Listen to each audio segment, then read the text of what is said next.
La dot, on en parle. La dot est l'une des traditions africaines qui remonte depuis l'Antiquité et qui se pratique jusqu'à nos jours. Elle peut être perçue comme un échange de biens qui accompagne le mariage. Dans l'Afrique traditionnelle, la dot était sacrée et symbolique. Le rôle reproducteur de la femme assurait la pérennité de la survie du clan. De ce fait, la coutume exigeait qu'un prix soit versé pour obtenir une épouse. La dot faisait mine alors de combler le vide laissé par la jeune femme qui devait se marier. Aussi, la dot était versée en signe de droit d'acquisition pour la richesse que la femme allait produire dans son clan. Ainsi, la dot prise pour une jeune femme était destinée probablement à payer la dot d'une autre femme du clan. Les biens étaient de nature différente selon que le prétendant vient d'un peuple de guerriers, de chasseurs ou encore de lignée royale. Cet ensemble de biens était perçu comme une contrepartie liée au départ de la jeune fille. Cela représentait le mariage entre les deux familles. À ce moment, l'homme devient à part entière membre de la famille de la jeune fille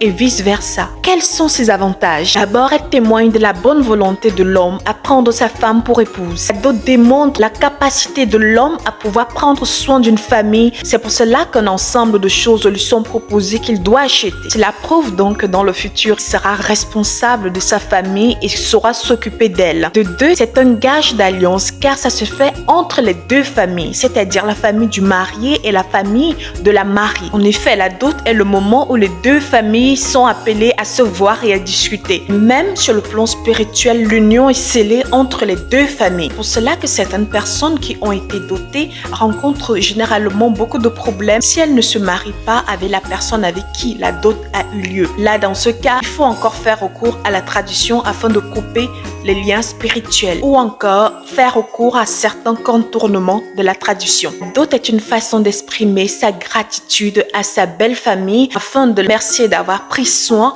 de la jeune femme qu'on va épouser et de lui avoir donné une bonne éducation. Et c'est aussi une manière, l'époux, de pouvoir honorer sa femme auprès de la famille de la jeune femme, également auprès de sa famille à lui. Et ici, on assiste souvent à des excès de situation, c'est-à-dire que des hommes versent généralement des dots au-delà de la valeur de ce qu'on demande. Qu'on le reconnaisse ou pas, la dot alourdit le processus du divorce et est un gage de stabilité du couple. Malheureusement, tout ce qui a été cité ici a un revers négatif, ce qui fait que la dot est très mal perçue de nos jours. Pourtant, à la base, c'était quelque chose de très sacré et qui donnait une très grande valeur à la femme africaine.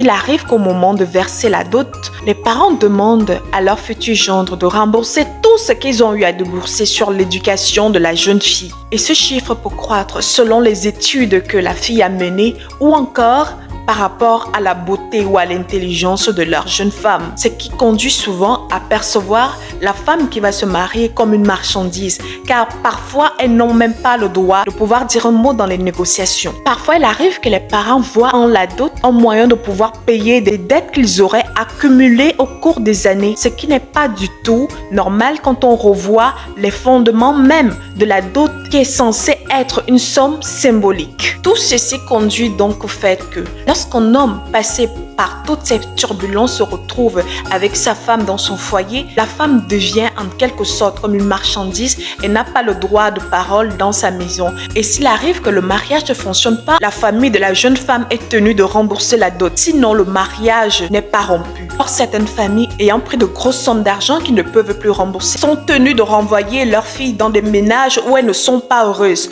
parce qu'elles sont traitées comme des objets. Malheureusement, l'imposition de grosses sommes d'argent empêche souvent aux jeunes couples de pouvoir se marier et encourage beaucoup le concubinage ou encore des parents qui font des enfants sans responsabilité du père par la suite. Et vous, que pensez-vous de la dot? Pensez-vous que ce soit toujours un sujet d'actualité? Je suis Mélanie Nta. Merci de soutenir ma chaîne en laissant un like. À bientôt.